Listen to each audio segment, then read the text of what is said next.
Nous allons parler bien évidemment de la sortie du livre Cuisine sans allergènes ou 60 recettes sans les 14 allergènes et même plus 14 allergènes à déclaration obligatoire. Peux-tu nous dire deux mots sur ce livre? Alors, c'est un livre, c'est un regroupement de 60 recettes qui va du petit déjeuner au dîner, avec le goûter et également des recettes de fête et des recettes parce qu'on doit se faire plaisir même pendant les périodes de fête, surtout même pendant les périodes de fête, et aussi des recettes un peu de cuisine avec les doigts, pizza, bagels et tout ça, et des tortillas et tout. Donc,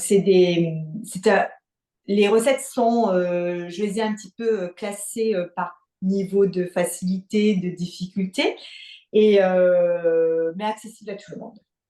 Voilà, et donc ce sont des recettes pour adultes, pour enfants, pour Oui, pour recevoir les les deux. personnes allergiques alimentaires, pour pouvoir proposer des menus, Oui, très oui, gourmands pour, soi-même quand on est allergique ou, pour les invités, ne pas être obligé de se creuser la tête pour trouver des oui, solutions. D'accord. oui, oui. Alors je vais te poser, quelques questions. Je vais te demander farine mixte ou farine individuelle mélangée sans gluten? Alors moi, c'est farine individuelle, car d'une part, parce que j'aime bien contrôler quand même l'indice glycémique, même si j'utilise quelques farines à indice glycémique un peu élevé.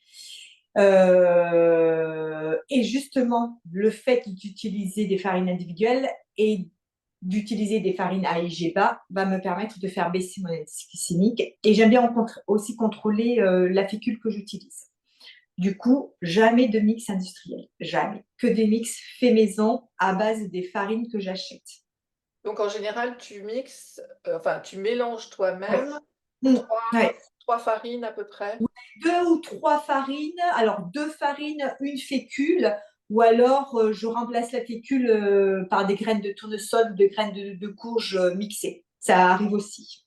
D'accord, donc maintenant je vais te faire voir cela, un œuf. Ah, Donc l'œuf, pour toi, bien sûr, ça fait partie des 14 mm. ADO, donc ça n'est pas dans tes recettes. Alors il y a des Ah, solutions de substitution, pour l'œuf. Alors il y en a qui sont beaucoup plus connues que d'autres, comme la compote de pommes, courante. la Mm. banane, Ouais. mais toi, tu as d'autres solutions à proposer.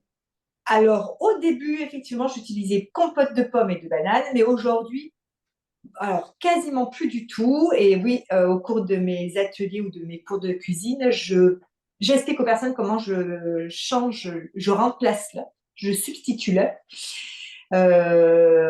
et pour avoir la texture souhaitée. Notamment, alors je ne sais pas quand est-ce qu'aura lieu cette vidéo, mais le 13 avril, je fais un atelier Paris-Brest. La pâte à choux contient de l'œuf et là, j'ai trouvé mon ingrédient pour remplacer l'œuf et lui donner une belle souplesse. Voilà, donc dans l'atelier, enfin lors de l'atelier, il y a des solutions mystères que Ah l'on oui, peut découvrir. Est-ce qu'il y a aussi des solutions mystères dans le livre? il y a des solutions mystères, oui, dans le livre. Oui, oui, oui, oui. Je prends l'exemple j'ai deux recettes de tarte salée. Et donc là, pareil, les deux ont un appareil différent et donc une utilisation de l'œuf différente. Enfin, de l'œuf, substitut de l'œuf. Voilà, substitut d'œuf. C'est pareil, il y a des possibilités de substitution pour, par exemple, les fromages, pour, obtenir, des pizzas avec, des substituts de fromage et tout Oui. aussi, gourmands. En tout cas, les photos font bien envie. Et donc, une autre question, être allergique alimentaire, quelque part, ça coûte cher. Ah oui, ça coûte cher. Surtout quand on est en plus multi-allergique alimentaire, quand ça ne s'arrête pas qu'au gluten. Euh, Tout coûte cher et c'est bien dommage en fait que comparé à, bah, on va prendre la maladie cœliaque, hein, il n'y ait pas une prise en charge euh, sécurité sociale pour venir en aide à nous, parents d'enfants multi-allergiques. Euh, Ne serait-ce qu'une chose, hein, c'est du chocolat, parce que bah, il faut toujours être gourmand. Hein. Le chocolat, c'est sans allergène ni trace et c'est 16 euros, c'est 32 euros pardon, le kilo. Nous, en temps normal, quand on va en grande surface, on prend, c'est pas vraiment le prix. Et les farines, les boissons végétales, alors après, c'est vrai qu'il vaut mieux les faire soi-même et tout, mais ça a un coût et c'est vrai que ce serait intéressant que, il y ait une prise en charge après de la société, en fait, de la société comme pour les cœliaques, au niveau de la part mutuelle, aux sécurités sociales, une petite prise en charge parce que bah, nous, par exemple, ça fait 22 ans. Oui, alors là, c'est essentiellement au sujet des farines sans gluten, en fait. Alors ouais, voilà, ça pourrait être.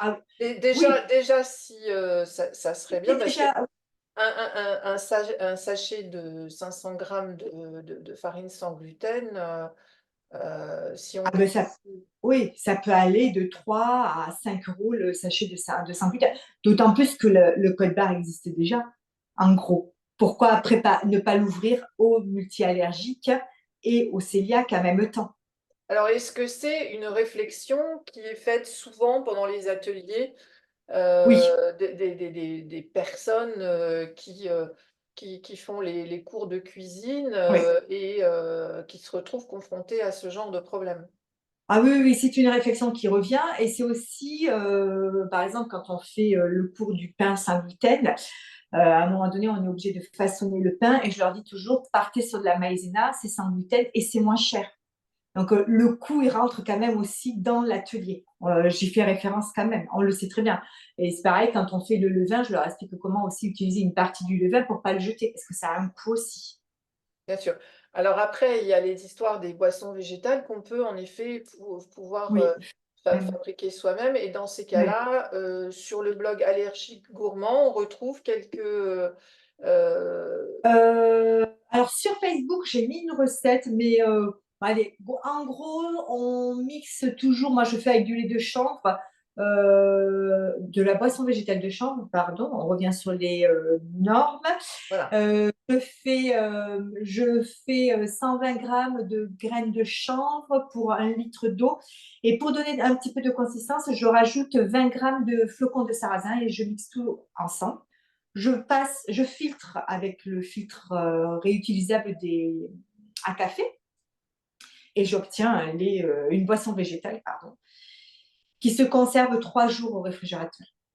D'accord. Oui, alors on précise que en fait, le terme lait, normalement, est utilisé uniquement Non, pour les produits d'origine mammifère, animal. enfin, lait de vache, Oui. essentiellement.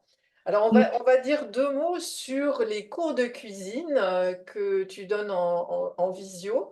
Il faut savoir que ces séances durent à peu près 1h30 Ouh, oui, oui. C'est le minimum, on va dire.